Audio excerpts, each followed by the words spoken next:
going on, gents? It's R.P.M. here, coming at you with another episode of Hockey Mask Time. Now, before I get started, let us bow our heads and recite the HMT motto, shall we? A man can only take so much disrespect before he finally decides today's the day. Gentlemen, I find myself finding a lot more lower tier, local level HMT events. And some of them are pretty damn good. So, if you have a local event that went down that has not reached the grand stage, be my guest. Send it in. Let's give these articles the attention that they deserve. Now, if you're in a foreign country, hey, Google Translate is our friend. We're coming up on episode number 300. And there's a man who has long deserved his own episode, and damn it, I'm going to give it to him. So make sure you're around for that one. Oh, it is going to be a riot. Now, this article was published on the 9th of March. Gene Scott charged with termination in the choking death of his girlfriend, Renee Benedetti.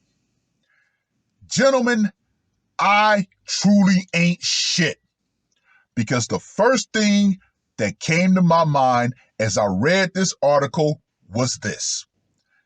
Is Wayne Brady gonna have to choke a bitch? I truly ain't shit. I am so going to hell for thinking about that. Oh man, I tell you, I truly have a twisted mind. But let me just go ahead and say this right here. Woo! The man accused of choking his girlfriend to death in January has been charged with the crime. Gene Scott was charged Thursday, accused of offlining Renee Benedetti on January 29th. Columbus Police Mark Denner said at a news conference Thursday that Scott is being charged with the termination. Quote unquote, this is just one step in the process, Denner said. We still have a long way to go as far as the judicial system, and we have to make sure to see this through to the end. Benedetti's body was found in a landfill in southern Ohio on Wednesday. According to Scott's arrest report, he was quote-unquote engaged in a heated argument with Benedetti while inside of their apartment. Mr. Scott stated that during this argument, he grabbed Miss Benedetti by her throat with his hands and choked her until she was motionless on the floor. Gentlemen, this is just how truly twisted my mind can be. Because I'm going to bring up a name and I'm going to give you a brief rundown of what happened in that situation. Sprewell! That's right, gentlemen. Latrell Sprewell. For those of you who don't know who he was a basketball player who got so pissed off at his coach, PJ Carlissimo, that he literally grabbed this man by the throat and choked the shit out of him.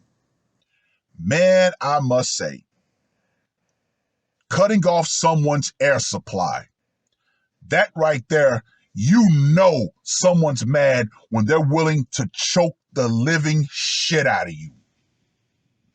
The report also said Scott, quote unquote, wrapped up Miss Benedetti's body in a rug and later disposed of her body in the landfill in Brown County, about an hour east of Cincinnati.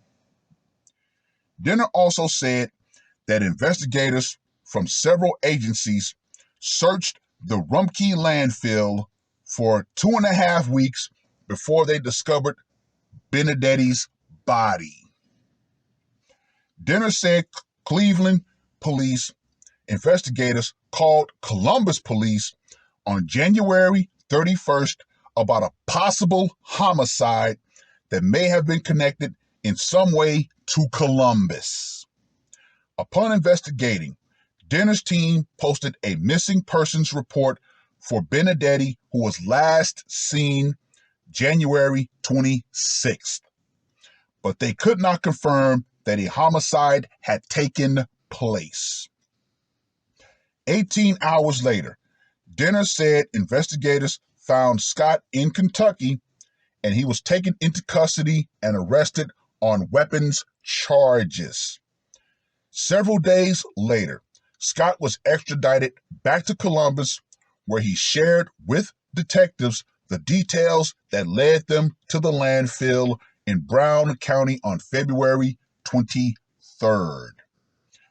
Denner acknowledged he sounded like a quote-unquote broken record by repeatedly telling reporters he couldn't answer most of their questions at Thursday's news conference. It's not unusual for police to avoid sharing specific details about a crime that is still being investigated. Quote unquote, I know it seems like we're not providing a lot of information, but there is a reason for it, he said. Scott is scheduled to make his first court appearance Friday morning. Well.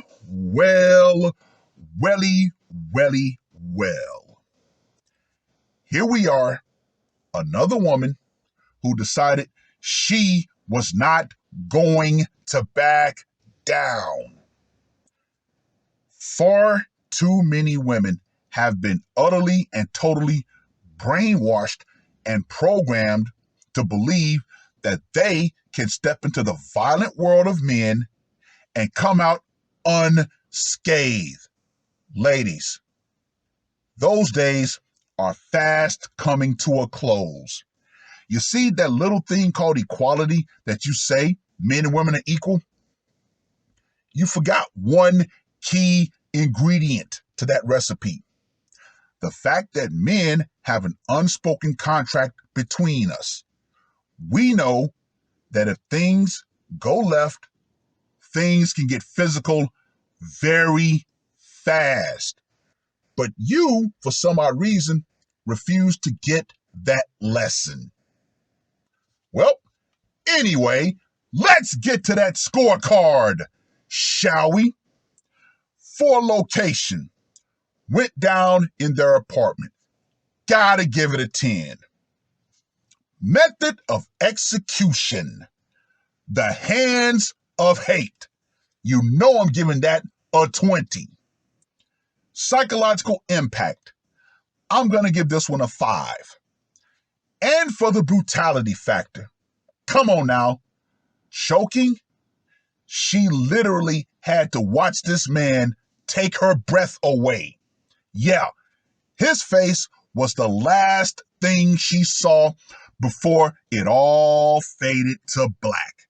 So, of course, I'm giving it a 20 for the brutality factor.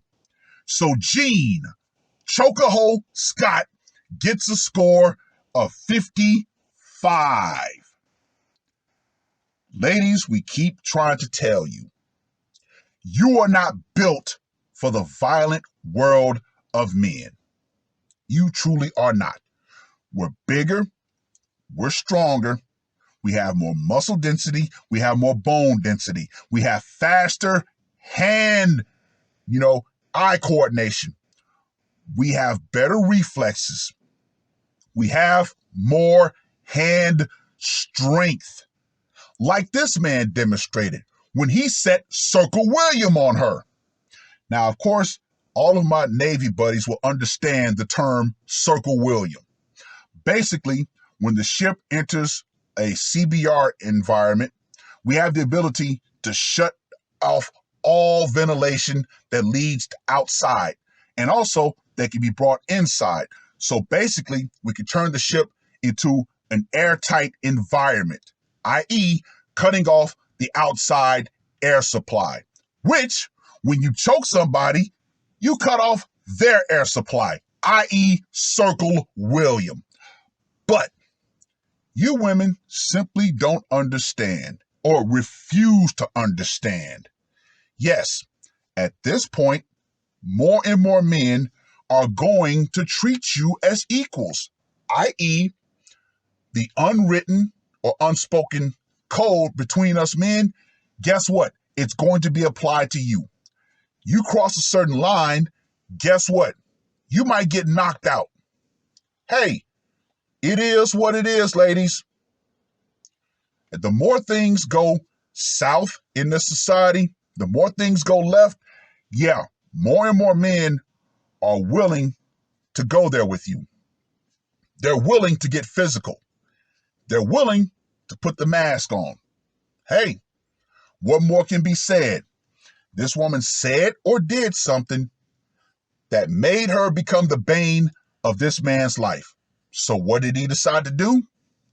He took matters into his own hands, literally, and said, yep, I'm going into the cage eventually, but you're going into that box right now. What more can be said, gentlemen? But all in all, I've rambled on long enough. Read the article. Let me know what you guys think. And if you have a local situation that went down, hey, send it to me. And for all of you women out there who are still under the absolutely deluded idea that men, especially going forward, are going to continue to restrain themselves just because you're a woman, the power you think you have by being a woman is going out. Feminism and the idea that men are supposed to practice chivalry and not put their hands on a woman, oh, that's going out right along with it. Because trust and believe, like I said, you ladies think you're equal, guess what? You're going to get equal treatment. Hey, ass whoopings and death are ultimate equalizers between men and women. Plain and simple. It is what it is. That's all I got to say for this one. R.P.M. I am out. Murder on my mind, yeah. Losing all my hope, yeah. I'ma do the crime, yeah. Fuck the red or blue, I'ma take the black pill, yeah. Fuck the red or blue, I'ma take the black pill.